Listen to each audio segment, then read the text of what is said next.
হে everyone, কি অবস্থা সবার? সবাই কেমন আছো? হুট করে সেজে গুজে ক্যামেরার সামনে হাজির হয়ে গেলাম। আর আমি যে এত সুন্দর একটা শাড়ি পরে আছি, এই শাড়িটা আমি নিয়েছিলাম Facebook page Star Girls attire page থেকে। আর এই তো জামাই নিয়ে ঢং তো আমার সবসময়ই থাকবে।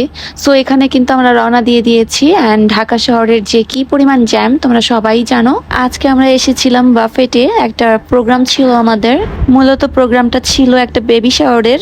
সো যেহেতু আমরা লেট করে এসেছি, তো এসে আমরা খাওয়া দাওয়া নিয়ে নিচ্ছিলাম। আর প্রোগ্রামটা ছিল আমার একটা ফ্রেন্ডের, ও ফার্স্ট টাইম মা হতে চলেছে, এই উপলক্ষে একটা বেবি শাওয়ারের প্রোগ্রাম করেছে ওরা। আর এটা হচ্ছে আমার ফ্রেন্ডের হাজবেন্ড। সে কিন্তু বারবার আমাকে বলছিল যে তুমি কিন্তু তোমার ব্লগে আমাকে অবশ্যই নিবে। অ্যান্ড এই তো আমরা সবাই এখন খাওয়া দাওয়া করছি। আর ওই যে দাঁড়িয়ে আছে যিনি, ওনার জন্যই কিন্তু প্রোগ্রামটা করা। ওইটাই আমার ফ্রেন্ড, ওর নাম হচ্ছে টিনা। অ্যান্ড মাশাআল্লাহ, টিনা দেখতে এত সুন্দর। আর এইদিকে আমি আমার পছন্দ মতো খাবার নিয়ে নিচ্ছি। আমার খাবার শেষের দিকে ছিল। আর উনি হচ্ছে লামিয়া। আর আমার ফোনের উপরে কোল্ড ড্রিঙ্কস পড়ে গিয়েছিল, তাই আমার ফোনের ক্যামেরাটা ঘোলা হয়েছিল। এটা আমার হাজব্যান্ড চেক করেনি, সে ভিডিও করা শুরু করেছে। এখানে সবাই মিলে গল্প করছিলাম আর খাচ্ছিলাম, খুব ভালো লাগছিল একসাথে সবার। আই জন্য ওয়াই আমি এই গোলাপ জামুনটাকে কেন দেখাচ্ছিলাম।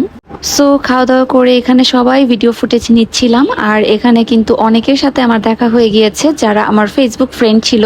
আর এই তো এখন এখানে একটা কেক কাট করা হবে।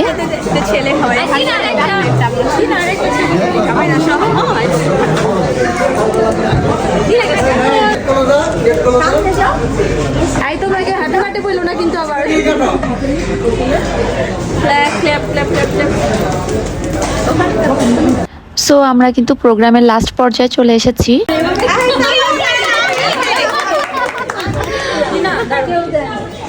আর এই তো প্রোগ্রাম এখন শেষের দিকে। সো আমরা এখন বাসায় চলে আসব। তার আগে আমরা কিন্তু ফ্রেন্ডরা একে অপরকে দোয়া করছিলাম। সো টিনার জন্য অনেক অনেক দোয়া রইল, আল্লাহ যাতে ওকে একটা সুস্থ সবল সন্তান দেয়। সো আজকের এই ভিডিও পর্যন্ত, টাটা।